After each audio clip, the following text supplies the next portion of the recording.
अस्सलाम वालेकुम जी, एनडीएन पाकिस्तान से मैं हूं मुनीर बाजा और मेरे साथ मौजूद हैं इस वक्त खलील रहमान कमर के वकील मुदस्सर चौधरी एडवोकेट।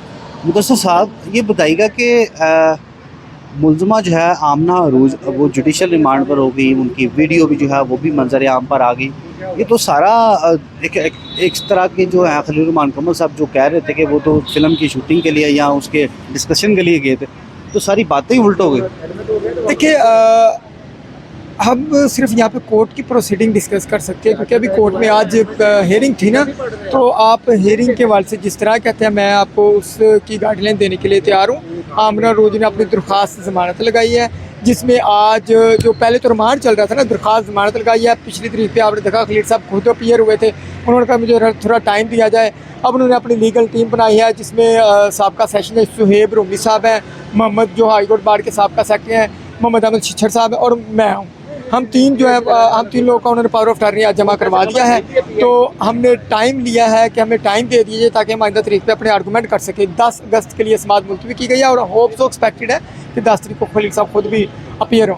अच्छा साहब, क्योंकि आपने कहा कि कोर्ट के अंदर जो प्रोसीडिंग है उसकी हद तक आप रहेंगे, जी, तो जो ये तमाम मामला तो कोर्ट में आएंगे, बिल्कुल आएंगे। उसमें सारी चीज़ें आएंगी कि जी लामोहल्ला मुलज़मा की तरफ से ये भी कहा जाएगा कि ये वीडियोज़ मौजूद हैं, ब्लैकमेलिंग का आंसर मौजूद है, तो फिर वो किस तरह उसको डिफेंड करेंगे? देखिए, अभी तो सिर्फ शुरुआत है। अगर ये हम जो अंडर ट्रायल प्रोसीडिंग होती है उसमें सुप्रीम कोर्ट की जजमेंट भी है, अगर वक्त से पहले हम इस चीज़ को कुछ कहेंगे ना तो वो शायद कॉन्टेम्प्ट ऑफ कोर्ट में भी चला जाता है। इसलिए कुछ ऐसी चीज़ें जो भी अंडर ट्रायल है, इन्वेस्टिगेशन हो रही है, अभी भी कल भी कुछ मुलज़मों को रिमांड पे पेश करना, इंशाल्लाह मैं अपीयर होऊंगा। तो उसका मतलब है कि अभी ना इन्वेस्टिगेशन भी चल रही है, इन्वेस्टिगेशन अभी मुकम्मल नहीं हुई है। अभी और चीज़ें देखिए आगे क्या चलता है। क्या आमना अरूज के साथ खलील रहमान कमर साहब का कोई राजीनामा हो गया या होने जा रहा है? बिल्कुल ऐसी चीज़ नहीं है।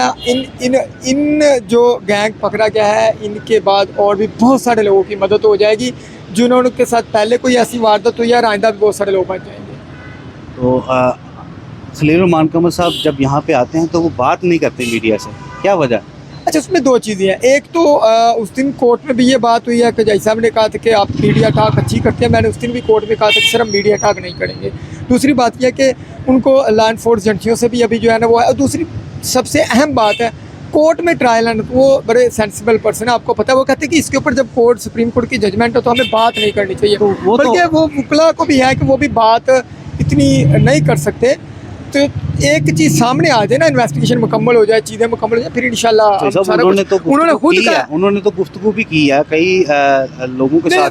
जब इन्वेस्टिगेशन शुरू, मैं बताता हूँ वो कब की बात है, बहुत जो है ना शुरू में। लेकिन उसके बाद आप उनके किसी वकील का कोई इंटरव्यू आपके सामने नहीं है। जैसे ही कोर्ट में प्रोसीडिंग स्टार्ट हो गई थी, उसके बाद सारा जो है ना खामोशी हो गई है।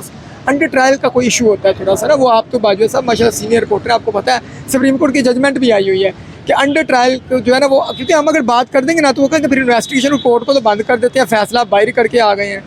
हम तो कहते हैं मुलज़मों को, हम तो ये कह नहीं रहे कि फैसला करें, हम तो सिर्फ कुछ चीदा चीज़ें जो हैं वो जो सामने आई हैं सोशल मीडिया पे, अभी तो आप चीदा की बात कर रहे हैं ना। परसों खलील साहब ने, आपके कोई दोस्त है उनके साथ बात की, उसने कहा आप फिक्र ना करो, हम पूरी प्रेस कॉन्फ्रेंस करेंगे, सबसे पहले मीडिया से बात करेंगे, तो हम बहुत जल्द करेंगे। बहुत शुक्रिया चौधरी साहब। अब होपफुली के अगली तारीख को खलील रहमान कमर साहब जहाँ वो मीडिया से भी गुफ्तगू करेंगे। मीडिया से गुफ्तगू का नहीं कह सकता, कोर्ट में अपीयर होने का उम्मीद है कि वो इंशाल्लाह कोर्ट में अपीयर होंगे। Thank you so much. जज़ाकल्लाह।